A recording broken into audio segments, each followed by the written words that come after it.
Good morning, dear students. Today I will explain lesson 17, question number 12. बेटा ये मैंने question number 12 जो है वो एक्सप्लेन करना था आपको, वो मैं अब एक्सप्लेन कर रही हूँ. आप मेरी नोटबुक में देखिए सब बच्चे.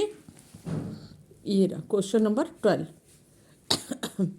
Sorry. Explain how you can locate the pole star with the help of Ursa Major. Ursa Major की सहायता से आप किस तरह से पोल स्टार की पोजीशन को देख सकते हो बेटा.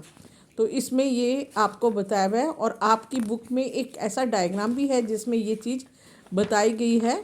आप सब बच्चे अपनी बुक भी खोल के बैठे हुए होंगे, तो आपको मैं ये डायग्राम दिखाती हूँ. ये डायग्राम है यहाँ पे, ये देखिए, ये देखिए, ये दिख रहा है आपको पोल स्टार दिख रहा है. और ये कौन है? उर्सा मेज़र है. दिख रहा है उर्सा मेज़र का ये कॉन्स्टिलेशन है. और इसकी बिल्कुल स्ट्रेट लाइन में आपको कौन दिखाई दे रहा है या क्या दिखाया, कौन सा स्टार दिखाई दे रहा है? Pole star. तो उर्सा मेज़र की हेल्प से हम पोल स्टार की पोजीशन को कैसे पता लगाते हैं, इसमें ये क्वेश्चन पूछा गया है. तो ये डायग्राम है. आपने अगर बच्चे जो है इस डायग्राम, इस आंसर के साथ ये वाला डायग्राम आप अपना ड्रॉ कर सकते हो. ओके. तो अब एक्सप्लेन कर रही हूँ, देखिए आप नोटबुक में. The position of pole star can be located with the help of Ursa Major. Look at the two stars at the end. ठीक है, at the end of the Ursa Major. जैसे मैंने आपको बताया था, ये इसके एंड में, उर्सा मेज़र के एंड में वो लाइन जो स्ट्रेट खींची गई है वो उर्सा मेज़र के दो स्टार है. Extend this imaginary line towards the north direction. North direction की तरफ जो है ये लाइन खींची गई है. दिखाया हुआ है ना, ये देखिए बेटा, ये देखिए, ये नॉर्थ डायरेक्शन की तरफ से ये एंड स्टार है उर्सा मेजर की, ये इमेजिनरी लाइन ये खींची गई है. तो इस तरह से है पोल स्टार को हम उर्सा मेजर की हेल्प से देख सकते हैं. This line will lead to the star which is not too bright. वो जो स्टार है, वो जो लाइन है वो दिखाई देगी इसमें. और वो लाइन किसको एंड क्या करती है, कौन से स्टार पर जाकर वो एंड कर रही है? पोल स्टार पे. This is pole star. ठीक है. This pole star does not move as all the stars drift from east to west. ये जो पोल स्टार होता है ये एक स्टेबल होता है, ये मूव नहीं करता बाकी जैसे और सब तारे करते हैं, कहाँ से कहाँ की, ईस्ट टू वेस्ट की तरफ ड्रिफ्ट करते हुए नजर आते हैं. ठीक है. तो ये लेकिन अपनी स्टेबल पोजीशन पे ही खड़ा रहता है. तो इस तरह से उर्सा मेजर की सहायता से हम पोल स्टार को पता कर सकते हैं. नेक्स्ट क्वेश्चन है, क्या है? Do all the star in the sky move? Explain. क्या सारे तारे, स्टार जो है स्काई में चलते हैं? नो, सारे स्टार्स नहीं चलते. No, the stars in the sky do not move. ये मूव नहीं करते. They only appear to move from east to west. ये सिर्फ ऐसा लगता है कि ईस्ट टू वेस्ट मूव कर रहे हैं, ये नहीं मूव कर रहे होते.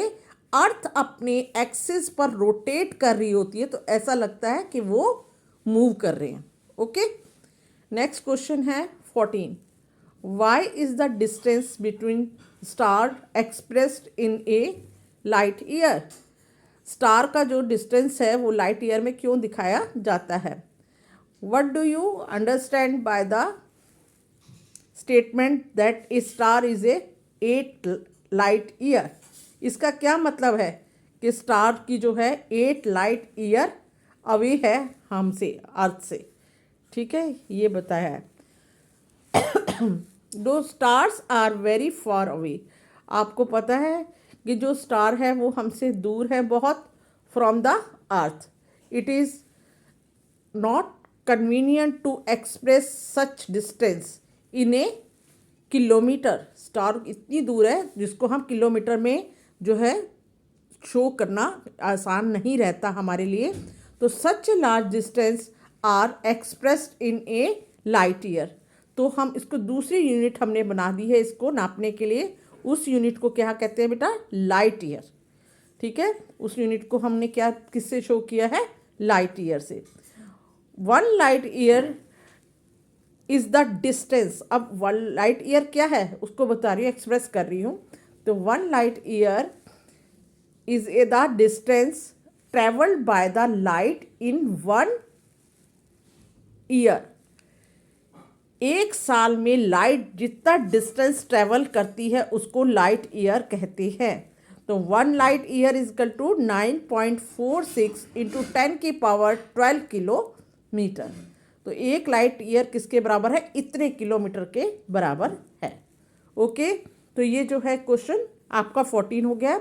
अब बेटा आपका जो 15 नंबर क्वेश्चन है, मैं आपको इस क्वेश्चन को बुक में इसको बता रही हूँ और इसका आंसर आपको मैं नोटबुक में समझा दूंगी। आप बुक में इस क्वेश्चन को देखिए ध्यान से, क्या पूछा गया है। देखो बच्चों, ये पूछा गया है the radius of the Jupiter is 11 time the radius of the earth. जो जुपिटर का रेडियस है वो अर्थ के जो रेडियस है उससे 11 गुना ज़्यादा है। ठीक है, तो calculate the ratio of the volume of Jupiter and the earth. तो आपने रेडियस का रेशो निकालना है, किस किस का, जुपिटर और अर्थ के रेडियस का रेशो निकालना है। ठीक है, how many earth can Jupiter accommodate, how many earth, कितनी सारी अर्थ जुपिटर अपने में एकोमोडेट अपने में समा सकता है। तो इसका मतलब जुपिटर का रेडियस बहुत ज़्यादा है एज कंपैरिजन टू अर्थ। तो ये क्वेश्चन से ही आपको पता चल जाना चाहिए, अगर कोई इसे ध्यान से समझ के देखे तो। इसका मतलब जुपिटर का जो रेडियस है 11 टाइम, वैसे भी उसने बोल दिया है the radius of Jupiter is 11 time the radius of the earth. अगर अर्थ से 11 टाइम मतलब ज़्यादा है उससे, तो इसका क्या रेशो होगा। तो बेटा अब मैं ये आंसर जो है आपको यहाँ पे नोटबुक पे एक्सप्लेन कर रही हूँ। अर्थ वॉल्यूम, अर्थ का वॉल्यूम क्या है 4/3 पाई आर क्यू। अर्थ का ये वॉल्यूम होता है बेटा। और रेडियस ऑफ जुपिटर, उसका जुपिटर का जो रेडियस है वो 11 उससे टाइम ज़्यादा है। तो वॉल्यूम ऑफ द जुपिटर कितना है 4/3 और वो 11 उसके गुना ज़्यादा है, तो 11 इंटू आर की क्यूब लगा दिए। तो हमने 11 का अब उसका वो किया गया है, तो कितना बनेगा बेटा 11 का क्यूब, ये है। ठीक है, ये इतना आया और 4/3 पाई ये लगा दिया है आर क्यूब। ठीक है, 4/3 पाई आर क्यूब का क्यूब लगा दिया है और 11 का ये इसका ट्रिपल कर रहा है, तो ये इतना आया। तो वॉल्यूम ऑफ द जुपिटर ये है। ठीक है, वॉल्यूम जुपिटर का कितना निकला बेटा, ये निकला है। ठीक है, the volume of the earth is ये है। तो ये क्या, ये पाई से ये कट गया है, आपके पास क्या बचा है, ये बचा है, सिर्फ क्या बचा है, ये बचा है। तो that is the answer of this question. Okay, और अब क्या है बेटा क्वेश्चन नंबर नेक्स्ट, ये आपको अपने सोलर सिस्टम के डायग्राम को देख के इसको करना है। आज के लिए इतना है, इसको आप कंप्लीट कर लेना इस लेसन को। ये कंप्लीट हो चुका है लेसन आपका। ठीक है, और इस डायग्राम को सोलर सिस्टम के सब बच्चे ने करेक्ट डायग्राम बनाना है कॉपी में। Have a nice day, thank you.